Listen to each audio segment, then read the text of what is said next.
Hello bachcho, let's read the question. So the question here is, a rocket is launched normally to the surface of the earth away from the sun along the line joining the sun and earth. The sun is 3 into 10 to the power 5 times heavier than that of the earth and is at distance of 2.5 into 10 to the power 4 times larger than the radius of the earth. Okay.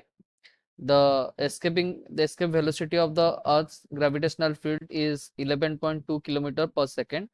So the minimum initial velocity required for the rocket to able to leave the sun earth system is close to, okay, and revolution of the earth and the we have to ignore the rotation and revolution of the earth and the presence of any other planet. Okay, तो question क्या पूछ रहा है, हमारे पास एक rocket है, वो earth surface से उसको लॉन्च किया गया है away from the sun and away from the earth, okay, along the line joining. तो हमको हाँ ये सन का मास दिया गया है और कितना डिस्टेंस है अर्थ से वो दिया गया है। तो हमें बताना है कितना मिनिमम इनिशियल वेलोसिटी देना होगा to the rocket so that it will it will escape from the sun earth system. Okay, so the key concept of question here is we know that हमारा जो escaping velocity होता है, तो escape velocity हम कैसे निकालेंगे? Conservation of energy से। Okay, यहाँ हम क्या करेंगे, जो हमारा काइनेटिक एनर्जी इनिशियल होगा plus kinetic energy sorry plus potential energy initial, that will be equals to kinetic energy final plus potential energy final. Okay, तो यहाँ से पोटेंशियल एनर्जी फाइनल जो है हम एस्केप कर रहे हैं, इसका मतलब एट इन्फाइनाइट डिस्टेंस वो तक चला जाएगा वो मास, उसका मतलब इसका जीरो हो जाएगा। पोटेंशियल एनर्जी फाइनल जीरो हो जाएगा, काइनेटिक एनर्जी फाइनली तो जीरो हो रहा है, तो हमारा क्या आ जाएगा, kinetic energy initial will be equals to potential energy final sorry initial. Okay, तो यहाँ से हम v का वैल्यू निकाल सकते हैं। ओके, तो इस क्वेश्चन में जैसे कि देखा गया है, हमारे पास ये हो गया अर्थ, ये हो गया सन, ओके, ये हो गया सन, और ये इनके बीच में डिस्टेंस कितना है, मान लो d। ओके, और यहाँ से हम एक पार्टिकल को सॉरी हम रॉकेट को लॉन्च कर रहे हैं। रॉकेट को लॉन्च करेंगे तो हमारे पास पहले तो हमारा काइनेटिक एनर्जी क्या हो जाएगा, kinetic energy initial is equals to ये v वेलोसिटी में लॉन्च कर रहे हैं, that will be equals to half mv²। Okay, and kinetic energy sorry the potential energy initial potential energy क्या लिखेंगे for the earth, potential energy initial due to earth कितना लिखेंगे, minus of G M into small m upon R. Okay, that is the radius of the earth. Then for the potential energy initial due to the sun क्या लिखेंगे, due to sun, that will be equals to minus of gm into m sorry it is mass of sun, okay, g into mass of sun into mass of the rocket upon कितना distance है, that is equals to this distance is r plus sorry 2r नहीं r plus d, okay, r plus d। Okay, तो यहाँ देखो जो d distance है, जो r plus D का डिस्टेंस है वो क्या है, वो बड़ा है, बहुत बड़ा है, किससे, वो r से तो बहुत बड़ा है। ओके, उसका मतलब r प्लस डी को हम मतलब हम क्या कर पाएंगे, डी से रिप्लेस कर पाएंगे।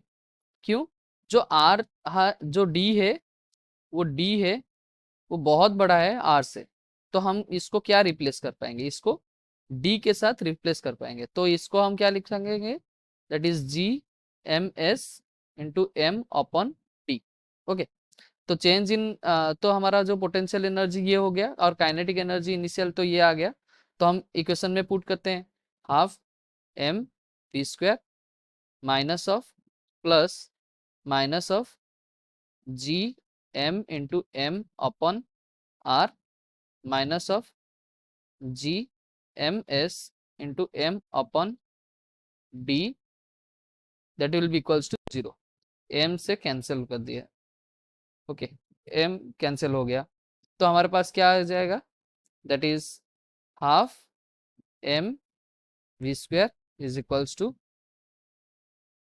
G M upon are plus of G M S upon D, okay, G M S upon D.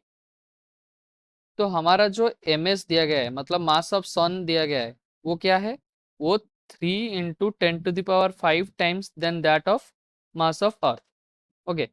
और जो डिस्टेंस दिया गया है D, that will be equals to 2.5 × 10⁴ times of radius of the earth. तो हम यहाँ क्या पुट करेंगे, हाफ वी स्क्वायर,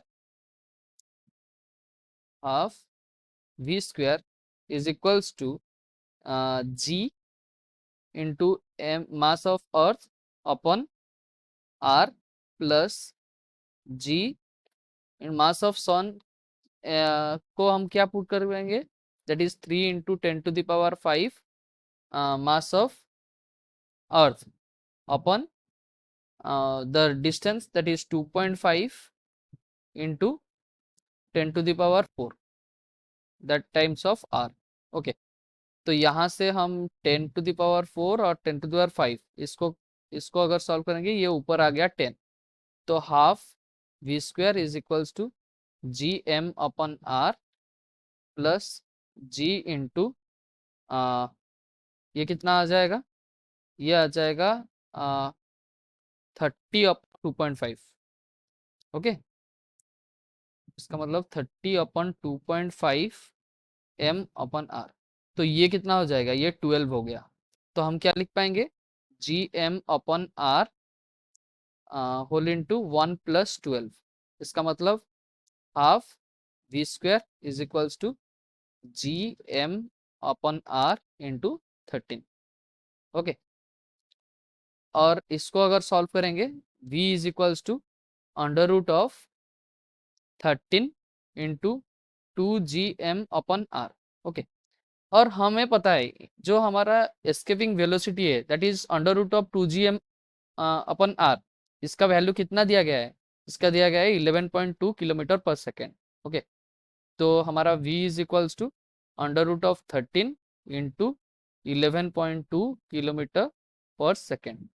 पर यहाँ √13 इसको अगर हम सॉल्व करेंगे, तो हमारे पास जो वेलोसिटी आएगा, that will be equals to nearly 40.38 km/s।